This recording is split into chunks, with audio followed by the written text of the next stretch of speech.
In this video, I'll show you how to use Cloudflare's SSL certificate to secure your website. SSL ensures that all data between your server and visitors is encrypted, keeping your site safe and trustworthy. Start by logging into your Cloudflare dashboard and selecting the domain you want to secure. Go to the SSL/TLS tab, then click Origin Server. Here you can create your SSL certificate.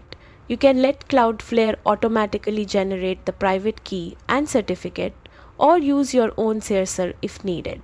Next, specify the host names the certificate should cover. Include your root domain and any subdomains, possibly using a wildcard to cover all. Then choose the certificate's validity period. Cloudflare allows up to 15 years, so pick what fits your setup. Finally, select the certificate format, usually PEM for Unix systems, which is widely compatible.